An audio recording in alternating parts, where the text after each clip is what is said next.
Bonsoir à tous et bienvenue dans ces quelques minutes de frisson spécial Halloween.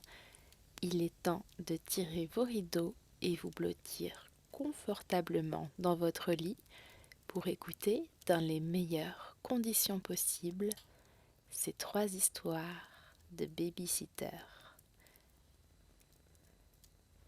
Les 2 premières sont des creepypasta old school très connues que j'ai réécrites. La 3e histoire est une invention personnelle qui reprend les mêmes codes.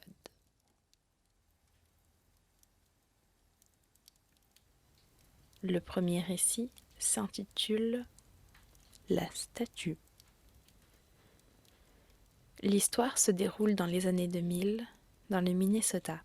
C'est l'été et Tina, une lycéenne, va faire un babysitting de nuit chez une famille de sa ville pour financer ses études. Les 2 enfants sont déjà couchés quand elle arrive. Les parents sont en retard et lui passent les clés de la maison sur le perron. Il lui explique rapidement qu'elle peut regarder la télévision dans le salon, au rez-de-chaussée, pour s'occuper, et qu'il y a à manger dans le frigo si elle a faim. C'est une belle soirée, l'air est doux, le ciel dégagé. Le salon est assez spacieux. Les parents ont laissé la baie vitrée ouverte pour aérer un peu la pièce. Tina s'installe confortablement dans le canapé et allume la télévision.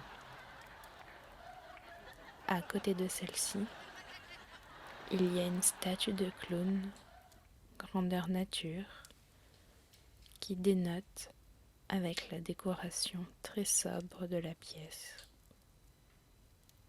Tina l'ignore d'abord et tente de se concentrer sur la télévision, mais se sent de plus en plus mal à l'aise, comme si elle était observée.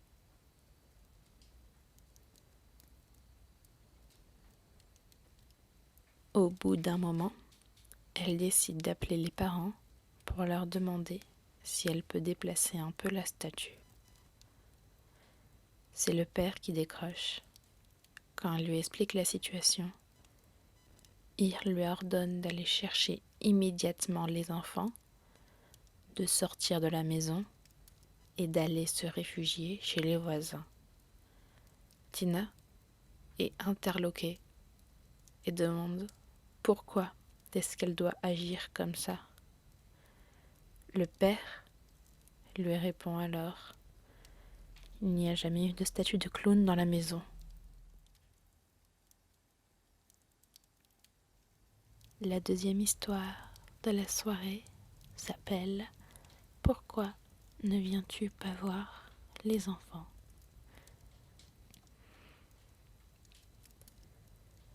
Un soir, Charlotte est appelée par les parents dont elle garde souvent les 3 jeunes enfants.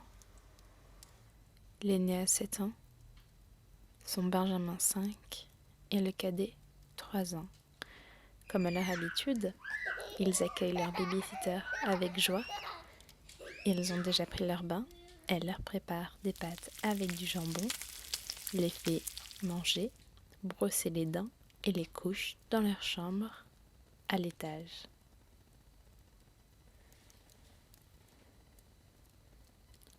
Les enfants râlent un peu.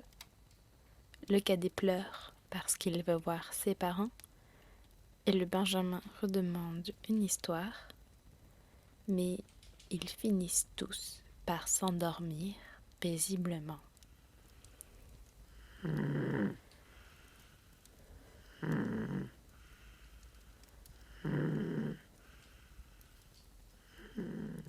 Charlotte redescend au rez-de-chaussée, s'installer sur la table de la cuisine et sort son cahier pour travailler un peu. La maison est silencieuse, elle est concentrée sur les révisions de son examen. Quelques minutes plus tard, son portable sonne. C'est un numéro masqué. Charlotte décroche. Au bout du fil, une voix étrangère lui demande : « Pourquoi ne viens-tu pas voir les enfants ? » Charlotte se dit qu'il doit s'agir d'une erreur, l'indique à son interlocuteur et retourne travailler.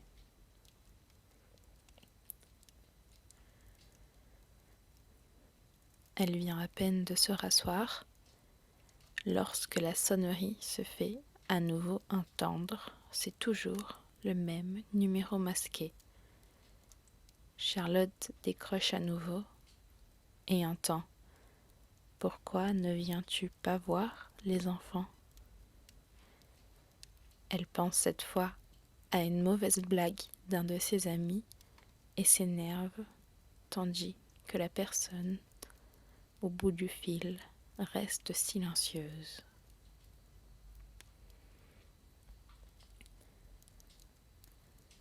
Charlotte essaye de retourner à ses révisions, mais n'est plus concentrée. Elle allume la télévision et se fait un sandwich. Son téléphone sonne. Elle décroche. C'est toujours la même voix. « Pourquoi ne viens-tu pas voir les enfants ? » Cette fois, elle a peur. Elle raccroche immédiatement et appelle la police. L'agent l'écoute et semble la prendre au sérieux.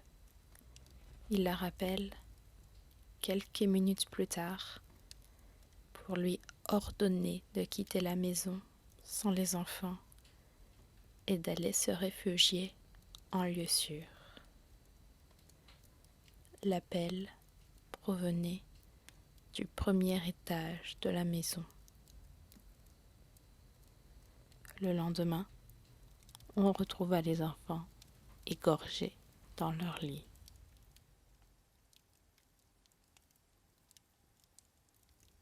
La troisième histoire de cette soirée est intitulée « Le placard ».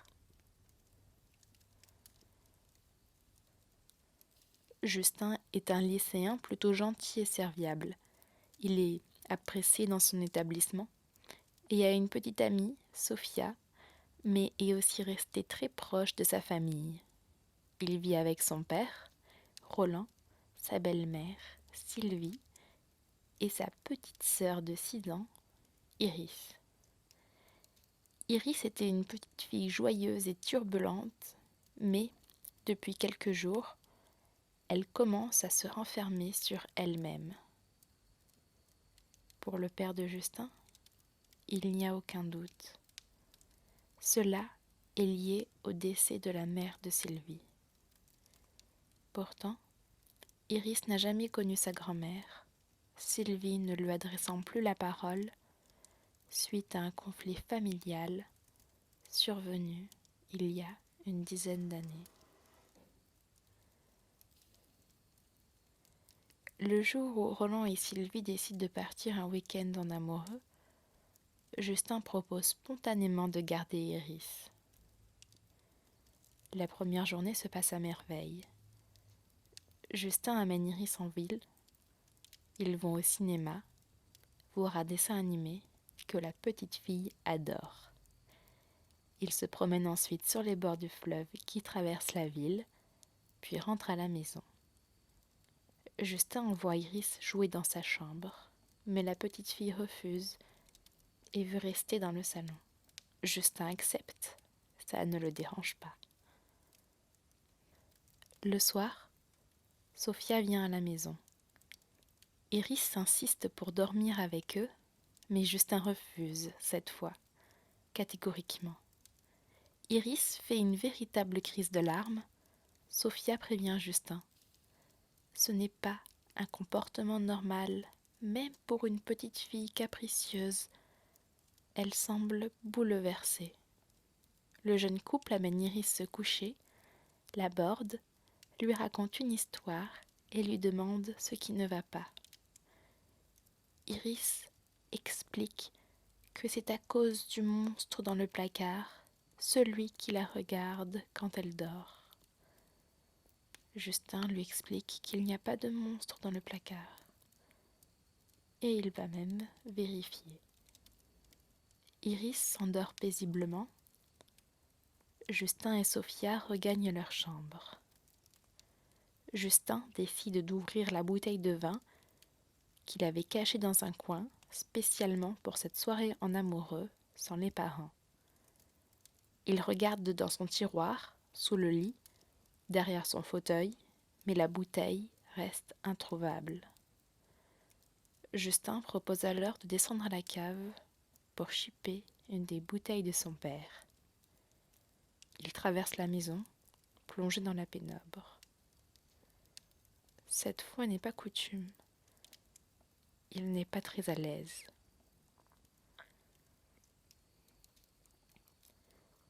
Il se dit que les histoires de sa petite sœur lui sont montées à la tête.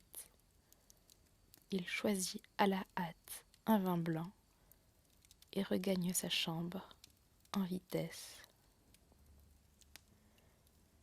Il s'aperçoit qu'il est allé si vite qu'il a oublié le tire-bouchon. Il confie la bouteille à Sophia, qui l'attend, blottie dans un plaid, et retourne à la cuisine.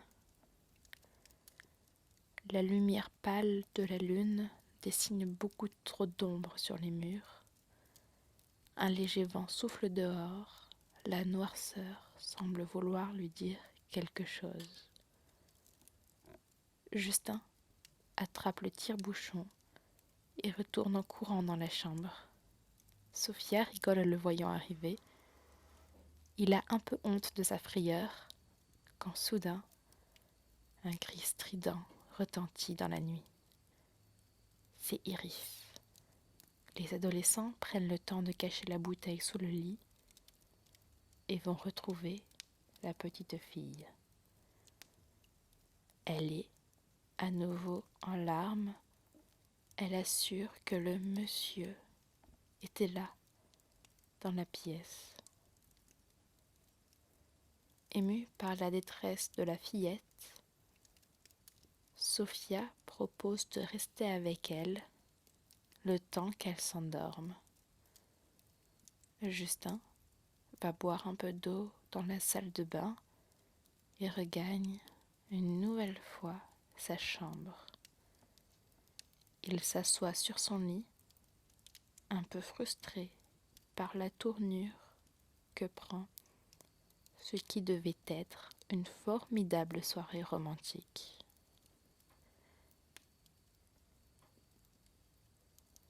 Il commence par attendre qu'Iris s'endorme et Sophia revienne, mais, au bout d'un moment, décide d'ouvrir la bouteille seul. Justin récupère le tire-bouchon sous son oreiller et se penche pour attraper le vin caché sous son lit. Il soulève le drap qui masque l'espace et tombe nez à nez avec le visage d'un homme, celui qui se cachait dans sa maison.